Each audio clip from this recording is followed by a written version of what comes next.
میرے دن کا آغاز اور میرے دن کا اختتام کس طرح ہو؟ اللہ کے پسندیدہ طریقے کے مطابق ہو، اور وہ طریقہ یقیناً نبی صلی اللہ علیہ وسلم کا طریقہ ہے۔ سب سے پہلی چیز جو ہے یا پہلی سنت جو ہے وہ نیند سے بیدار ہونے کے وقت کی سنت ہے، یعنی دن کے آغاز کی سنت، کہ آپ دن کا آغاز کیسے کریں گے، سونے کے بعد اٹھیں گے کیسے۔ اس میں پہلی بات، نیند سے اٹھتے ہی دونوں ہاتھوں سے چہرے اور آنکھوں کو ملیے تاکہ نیند کا خمار دور ہو جائے۔ آپ کا طریقہ یہ تھا، دونوں ہاتھوں سے چہرے اور آنکھوں کو کیسے ملیں گے؟ جیسے بچے ملتے ہیں، انگلیوں کے پوروں سے نہیں بلکہ مڈل سے۔ اب بچوں کا اگر کبھی چھوٹے بالکل انفینٹس جو ہوتے ہیں، اگر ان کو آپ دیکھیں انگلیاں یعنی ہاتھ ملتے چہرے پر، تو وہ پوروں سے نہیں ملیں گے، وہ کس سے کریں گے؟ اس طرح۔ پوروں سے کیوں نہیں ملنا؟ کیونکہ انسان کے ناخن یا پور جو ہیں یا انگلیوں کے جو اگلے حصے ہیں، ہو سکتا ہے سوتے وقت کسی گندی جگہ پر جا پڑے ہوں، اور پھر وہ گندے ہاتھ اگر آپ صبح سویرے اٹھ کے اپنی آنکھوں کو ملنے میں استعمال کر رہے ہیں تو وہ گندگی آنکھوں میں چلی جائے گی اور نقصان دہ ہوگی۔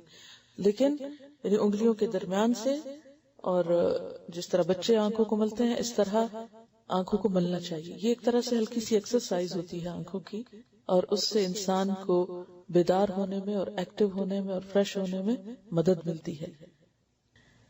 دوسری بات، بیدار ہونے یعنی جاگنے کے بعد اور بستر چھوڑنے سے پہلے، یعنی بستر سے اٹھنے سے پہلے، اب یہ یاد رکھنا ہے آپ کو، یہ دعا پڑھیے، الحمدللہ الذی احیانا بعدما اماتنا والیہ النشور۔ تمام تر تعریفیں اللہ تعالیٰ ہی کے لیے ہیں کہ جس نے ہمیں مارنے یعنی سونے کے بعد زندہ کیا، یعنی اٹھایا، اور اس کی طرف ہی ہمیں لوٹ کر جانا ہے۔ پھر آپ دیکھیے کہ پہلی دعا میں کس چیز کی یاد دہانی ہے؟ اٹھتے ہی سب سے پہلا سبق کیا پڑھنا ہے کہ ہمیں شکر ہے آج کا دن تو مل گیا، لیکن ایک دن واپس بھی جانا ہے۔ اور وہی بات کہ اصل مومن کے نزدیک آخرت کی اہمیت اس زندگی یا اس دنیا سے زیادہ ہے، کیونکہ یہ زندگی ہمارے لیے تھوڑے دن کے لیے، یہ تو ایک کام کرنے کا وقت ہے۔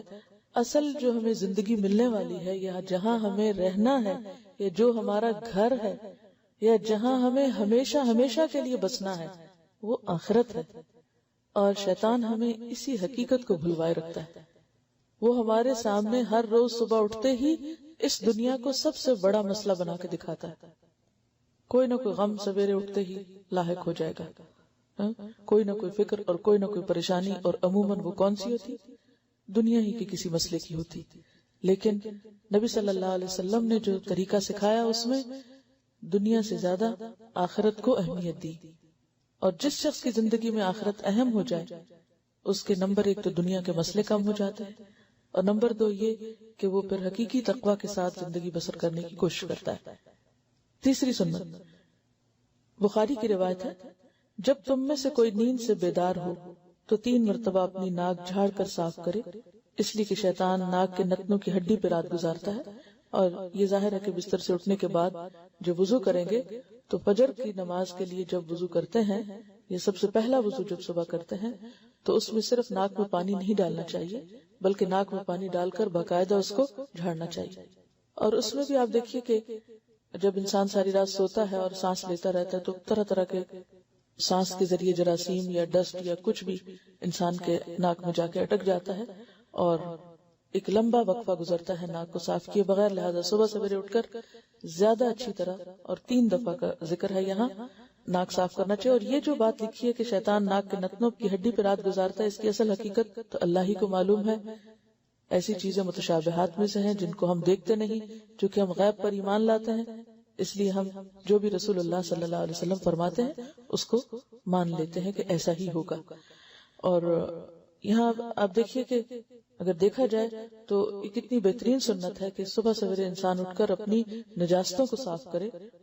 آپ صلی اللہ علیہ وسلم جب نیند سے بیدار ہوتے تو اپنا منہ یعنی دانت مسواک سے خوب صاف کرتے تھے، کیونکہ ساری رات بیکٹیریاز کو خوب کام کرنے کا موقع ملتا ہے منہ کے اندر، اور اگر انسان پوری طرح صفائی نہیں کرتا دانتوں کی یا جرمز کل نہیں ہوتے تو وہ پھر کسی بھی خوراک کے ساتھ، تاکہ پانی بھی آپ پیتے ہیں تو اس کے ساتھ آپ کے جسم کے اندر دوبارہ واپس لوٹ جائیں گے، جو کئی طرح کی بیماریوں کا سبب بن سکتے ہیں۔ تو اس میں اب آپ دیکھیے کہ 4 چیزیں جو ہے نیند سے اٹھنے کے بعد آپ کو لازمن کرنی۔ اب اس میں آپ دیکھیے کہ وہ وضو کرنا اور باقی چیزیں بھی آگے تفصیل سے آئیں گی، لیکن یہ 4 کام ضروری ہیں۔ نمبر 1 آنکھوں کی ایکسرسائز، یعنی آنکھیں مل کے اٹھنا۔ نمبر 2 دعا پڑھ کے اٹھنا۔ نمبر 3 خاص طور پر ناک کی صفائی اور منہ کی صفائی۔